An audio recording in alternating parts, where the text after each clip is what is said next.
Olá, bem-vindos. Isto é a Realpolitik e eu sou o Rui Alberto Silva. Sempre que revejo os conteúdos dos cursos de contra-terrorismo da Imperial Academy of Advanced Science, da IAS, fico impressionado com o fenómeno na sua gênese. E é assim há mais de 20 anos. E nunca deixo de ficar surpreendido. Porquê? Porque acho sempre um completo absurdo seres humanos submeterem outros seres humanos ao sofrimento, ao medo e ao terror. Há causas ridículas como a religião, a raça, a etnia ou o sectarismo. E até há causas meritórias como a luta contra a opressão, ou a defesa da autodeterminação, ou a defesa do ambiente ou dos animais. Mas o terrorismo é sempre uma forma perversa, mesquinha e covarde de se travar uma luta, seja ela qual for, tenha ou não mérito. Por isso, fico horrorizado. E mais horrorizado fico quando depreendo que é uma forma de luta muito antiga, com mais de 2000 anos. Segundo consta, os primeiros foram os judeus através dos zelotas e dos sicários, que lutavam contra a ocupação romana da Palestina e da Judeia. Já na altura, a zona era problemática. E que durante todo este tempo, durante 2000 anos, o terrorismo nunca foi eficazmente travado, desacreditado e impedido. E se no passado podemos justificar tal fracasso pela própria natureza dos Estados, pela falta de comunicação, pela fragilidade das instituições e organizações que combatem este tipo de fenómeno, atualmente, com todos os meios, todas as agências, todos os organismos e cooperações, não há desculpas para a continuidade de tal fenómeno. O mesmo se passa com o crime organizado transnacional, com as várias vertentes do tráfico, que vão desde armas a drogas, a seres humanos, seja para exploração laboral ou sexual, assim como outros géneros de criminalidade e desvios que põem em causa a lei, a ordem e assim a própria integridade dos Estados e das instituições e que tenham um forte impacto, tanto direto como indireto, nos cidadãos dos países livres. Para além das mortes, dos feridos, das instalações destruídas, o terrorismo, estima-se, custa por ano 117 mil milhões de dólares americanos aos Estados. É o dinheiro que os países gastam em forças policiais, em investigações e na segurança das mais variadas infraestruturas, assim como e principalmente na segurança dos seus cidadãos. Imaginem o que se podia fazer com 117 mil milhões de dólares se não se tivesse que torrá-los no combate a este tipo de gente, como são os terroristas. Não fui investigar, pura preguiça, qual é o gasto dos países no combate ao crime organizado, ao tráfico, à corrupção, ao branqueamento de capitais e outros tipos de crimes sofisticados que têm um efeito avassalador nas nossas sociedades e na nossa economia. Mas facilmente deve ser o dobro ou o triplo. Acho que não ficarei muito longe da verdade se disser que se gasta mais de 500 mil milhões de dólares ano no combate e prevenção a este género de fenómenos e mesmo assim não se consegue resultados significativos.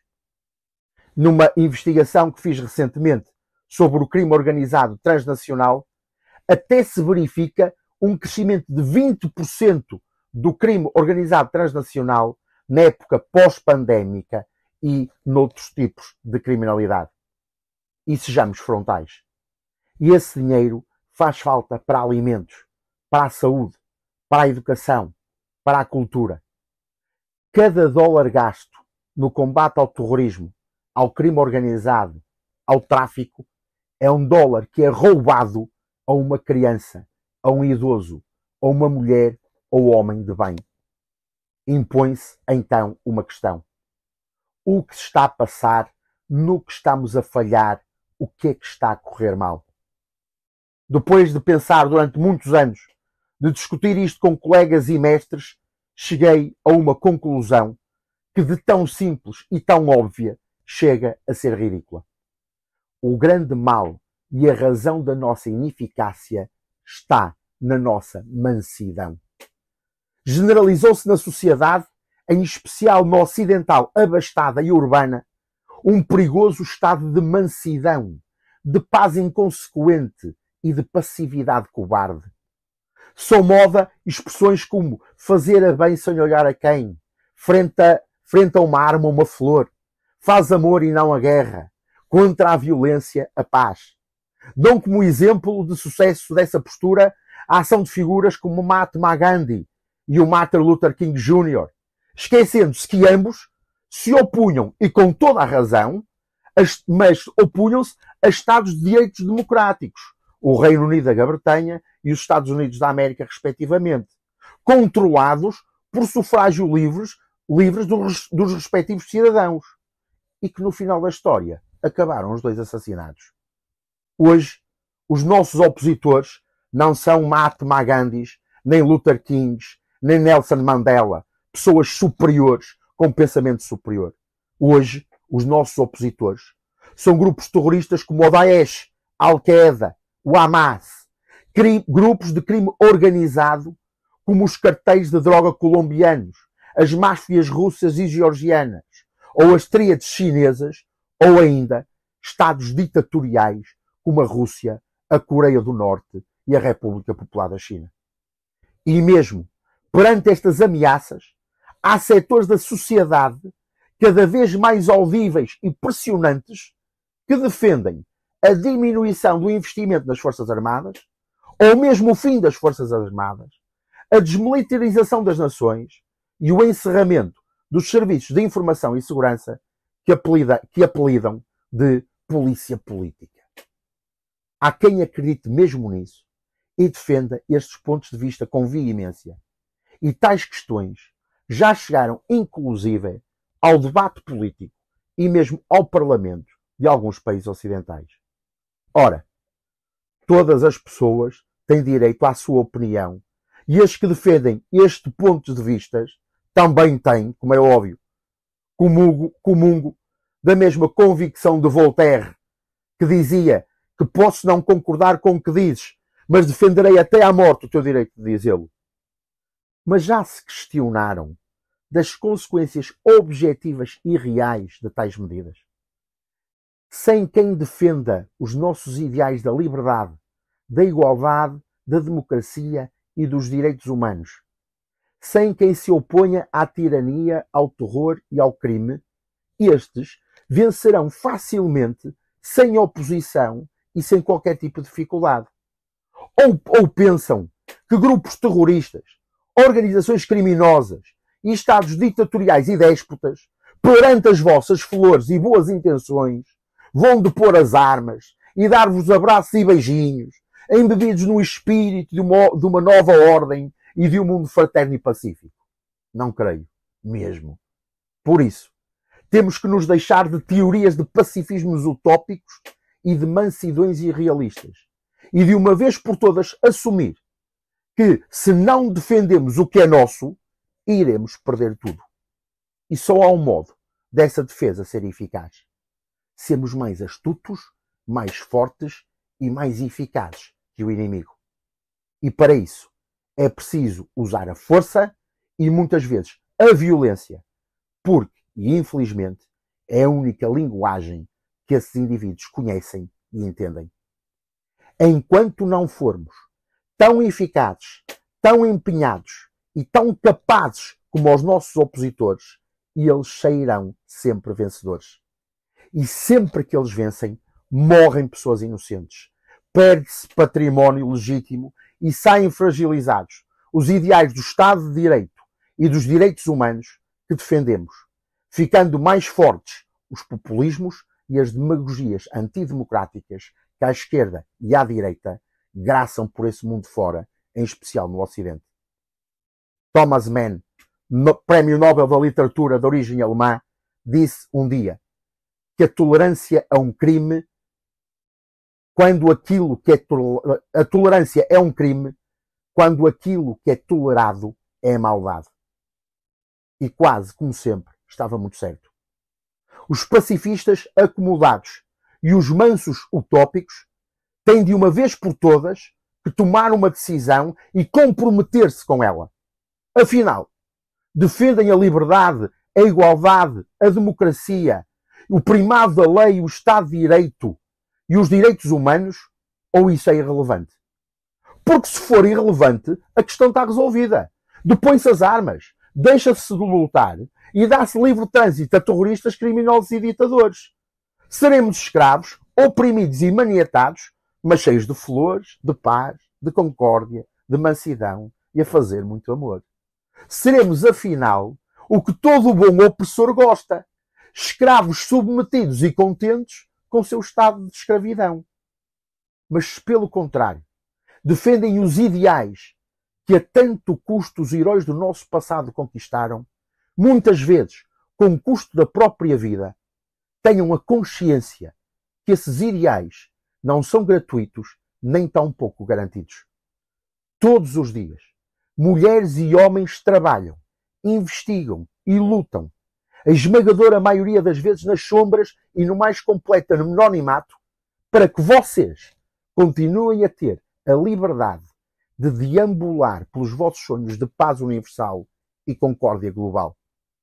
Como dizia o saudoso John Le Carré, o David, para que as ovelhas vivam em paz, alguém tem que caçar os lobos. Trata-se do uso lógico da legítima defesa, o ato humano de proteger aquilo em que se acredita e se sabe correto. Mas para que essa luta seja, de facto, eficaz, para que possa ser travada de um modo pleno, é necessário, imperioso até, que haja um consenso alargado sobre a legitimidade dessa mesma luta.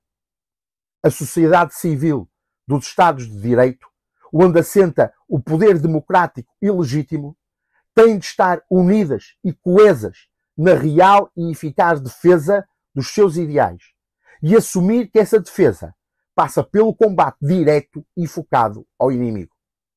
De outro modo, nunca venceremos.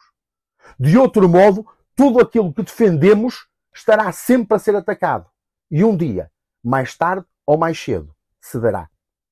Precisamos de legitimar, primeiro e antes de mais pelo nosso voto nas urnas democráticas, todos aqueles que acreditam nessa democracia e estão prontos a lutar por ela até às derradeiras consequências, repudiando no mesmo ato todos os outros, pacifistas inconsequentes, utópicos irresponsáveis, mansos aliados, que ao se recusarem a ver a realidade, ou são ignorantes teimosos, ou são demagogos, ou então estão dispostos a tudo para serem eleitos.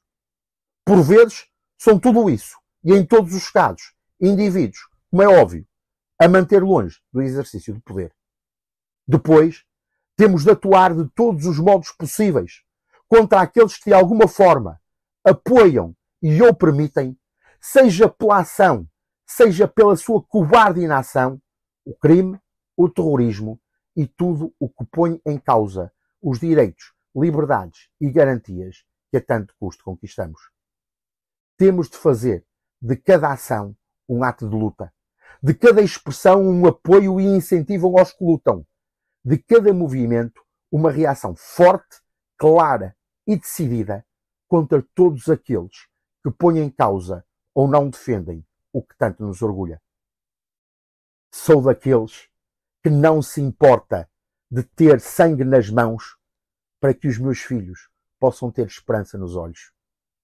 Deixar um mundo livre, igualitário e fraterno, livre do obscurantismo e da tirania, é a herança que quero legar aos meus filhos e aos meus netos.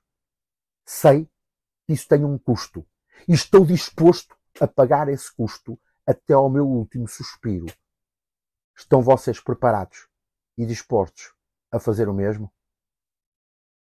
Deixo nos comentários o link para algumas obras de referência que acho fundamentais para quem se interessa pelo fenómeno do terrorismo e tudo o que ele envolve. Relembro que na Imperial Academy of Advanced Science tem todo um conjunto de cursos e mesmo de estudos avançados dedicados ao terrorismo e ao contra-terrorismo, e em que eu tenho a honra de ser professor. O link para esse programa está nos comentários deste vídeo. E assim ficamos por aqui esta semana. Não se esqueçam de subscrever este canal se quiserem continuar a ouvir umas opiniões e conhecimentos sobre política, estratégia, diplomacia e terrorismo. E se acharem que o vídeo vos foi útil, ponham um like, que dá muito jeito para a promoção do canal. E assim sendo, foi um gosto. Até para a semana.